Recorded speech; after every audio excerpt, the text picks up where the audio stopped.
नमस्कार दोस्तों, स्वागत है आपका आरटीएस लॉजिकल वर्ल्ड में, जहां कानून को समझते हैं बिल्कुल आसान और लॉजिकल तरीके से।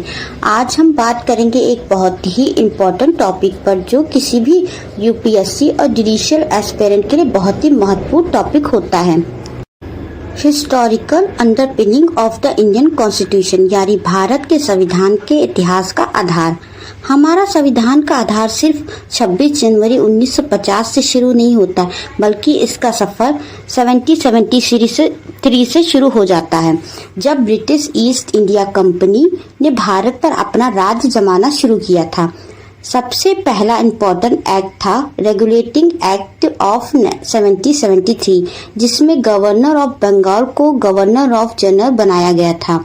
फिर पिट्स इंडिया एक्ट 1787, जिसने पॉलिटिकल और कमर्शियल पावर अलग अलग कर दी थी।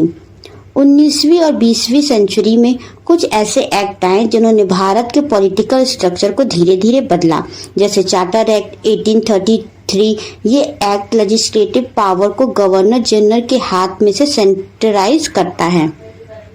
चार्टर एक्ट 1853, इसमें सबसे पहली बार ओपन कंपटीशन के जरिए सिविल सर्विस की भर्ती हुई। गवर्नमेंट ऑफ इंडिया एक्ट 1858, ये एक्ट बहुत ही इम्पोर्टेंट था, क्योंकि इसमें ईस्ट इंडिया कंपनी का रूल खत्म करके क्राउन रूल स्टार्ट किया था। वायसराय का पद भी इसी एक्ट से बना।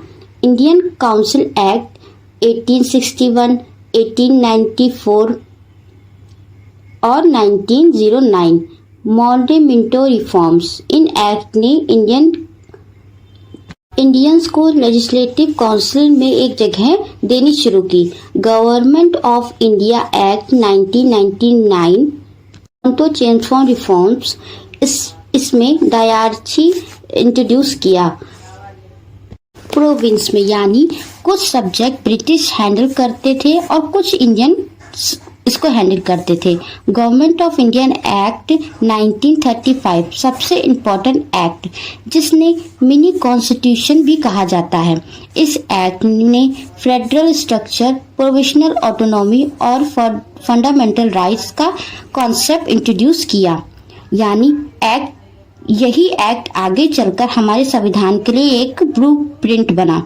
1946 में कैबिनेट मिशन प्लान के तहत कॉन्स्टिट्यूएंट असेंबली का गठन हुआ। इस असेंबली ने हमारे संविधान का निर्माण किया, लेकिन ध्यान रहे, यही असेंबली भी गवर्नमेंट ऑफ इंडिया एक्ट 1935 के प्रोविजन के अंडर ही बनी थी।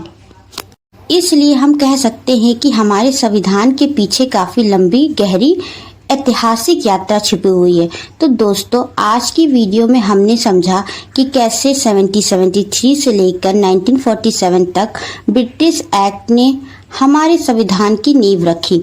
ये ऐतिहासिक अंडरपिनिंग सिर्फ एक बैकग्राउंड नहीं है, बल्कि फाउंडेशन है, जिसके बिना भारत का संविधान अधूरा है। अगर आप यूपीएससी या जुडिशरी किसी भी अन्य एग्जाम की तैयारी कर रहे हैं, तो ये समझना बहुत ही जरूरी है कि कॉन्स्टिट्यूशन एक विकासवादी डॉक्यूमेंट है। अगर आपको ये वीडियो पसंद आई हो तो लाइक करें, शेयर करें और सब्सक्राइब करना ना भूलें आरटीएस लॉजिकल वर्ल्ड को, जहां कानून मिलता है लॉजिक से। मिलते हैं अगली वीडियो में एक नए टॉपिक के साथ। तब तक के लिए जय हिंद, जय भारत, वंदे मातरम।